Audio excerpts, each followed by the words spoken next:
Hi, hello all. Welcome to our channel Naavin Rusi. இன்னைக்கு நம்ம பார்க்க போற ரெசிபி கோகனட் குக்கீஸ். வாங்க எப்படி பண்றதுன்னு பார்க்கலாம். தேவையான பொருட்கள்: 1/2 cup powdered sugar, 1/2 cup unsalted butter, 1/3 cup desiccated coconut, 1 cup maida, இது வந்து 1/4 teaspoon baking soda, 1 teaspoon வந்து baking powder, ஒரு pinch salt, இது வந்து 2 ல இருந்து 3 tablespoon பால். வாங்க இது எப்படி பண்றதுன்னு பார்க்கலாம். இப்போ ஒரு மிக்சிங் பவுலில் நம்ம வந்து எடுத்துருக்க பட்டர் எல்லாத்தையும் சேர்த்துக்கலாம். பட்டர் வந்து நீங்கள் செய்யறதுக்கு முன்னாடியே ஃப்ரிட்ஜில் இருந்து எடுத்து வச்சுருங்க. ரூம் டெம்பரேச்சரில் இருக்க மாதிரி பார்த்துக்கோங்க பட்டரை. இப்போ பட்டர் எல்லாத்தையும் சேர்த்தாச்சு. இது கூடவே வந்து எடுத்துருக்க சுகரையும் சேர்த்துக்கலாம். இப்போது ரெண்டுத்தையும் சேர்த்துக்கிட்டோம் நம்ம. இப்போது இது மாதிரி ஒரு ஹேண்ட் விஸ்கால் நல்லா பீட் பண்ணிப்போம்.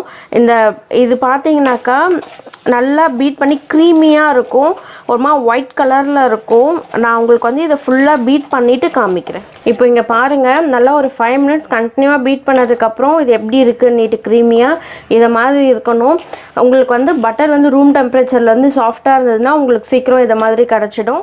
இப்போது இது கூடவே நம்ம எடுத்து வச்சுருக்க மைதாவை சேர்த்துக்கலாம். மைதாவை சேர்த்துட்டு எடுத்துருக்க ஒரு பிஞ்சு சால்ட்டு, பேக்கிங் சோடா, அப்புறம் பேக்கிங் பவுடர் இதையும் சேர்த்துக்கலாம்.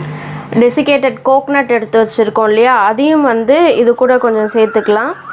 இப்போது இது எல்லாத்தையுமே வந்து கையால் நல்லா மிக்ஸ் பண்ணிக்கோங்க.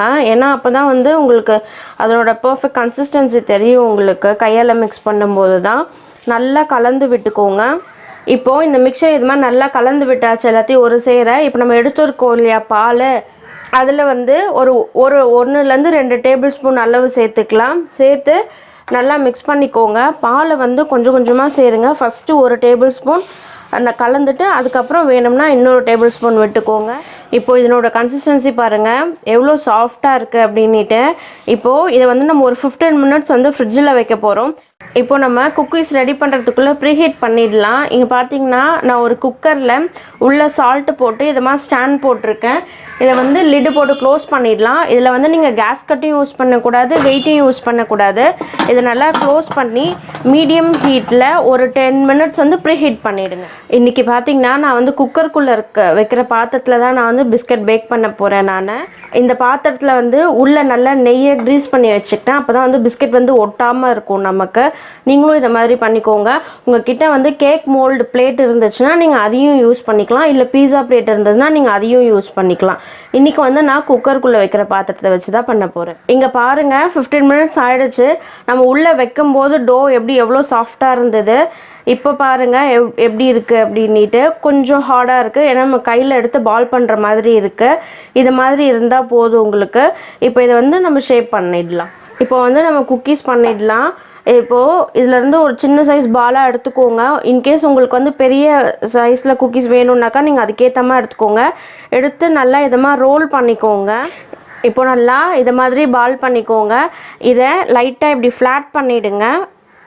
நீங்கள் பேக் பண்ணும்போது குக்கீஸ் கொஞ்சம் விரியும், ஸோ அதுக்கேற்ற மாதிரி பண்ணிக்கோங்க. ரொம்ப தடியாகவும் இல்லாமல் ரொம்ப ஃப்ளாட்டாகவும் இல்லாமல் பண்ணிக்கோங்க. இப்போது இந்த டெசிகேட்டட் கோகனட் நான் இன்னும் கொஞ்சம் எடுத்து வச்சுருக்கேன். அதில் வந்து நல்லா இதை மாதிரி டிப் பண்ணிக்கோங்க. நல்ல ஒரு ஃப்ளேவர் கொடுக்கும், நல்ல ஒரு க்ரன்ச்சினஸ் கொடுக்கும் உங்களுக்கு.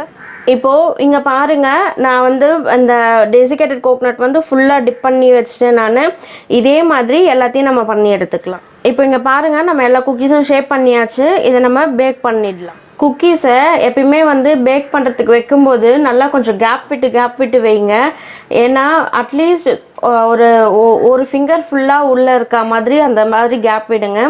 ஏன்னா இது கொஞ்சம் விரியும். அப்படின்னு பார்க்கும்போது ரெண்டும் ஒட்டிக்கிறதுக்கான சான்சஸும் இருக்குது. ஃப்ரீயாக பேக் ஆகாது. கொஞ்சம் கேப் விட்டு வைங்க. இதை மாதிரி நல்லா கேப் விட்டு வச்சுடுங்க. ஆல்ரெடி வந்து ப்ரீஹீட் பண்ண குக்கர் வந்து ப்ரீஹீட் ஆகிட்டுருக்கு.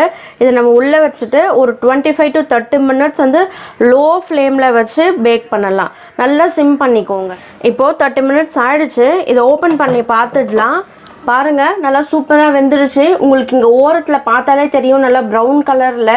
உங்களுக்கு வெந்துருச்சோ வேகலையோன்னு டவுட் இருந்தால் நீங்கள் இதை வச்சு கிளியர் பண்ணிக்கோங்க. இங்கே ஓரத்துலாம் பார்த்தீங்கன்னா தெரியும் உங்களுக்கு ப்ரௌன் கலரில்.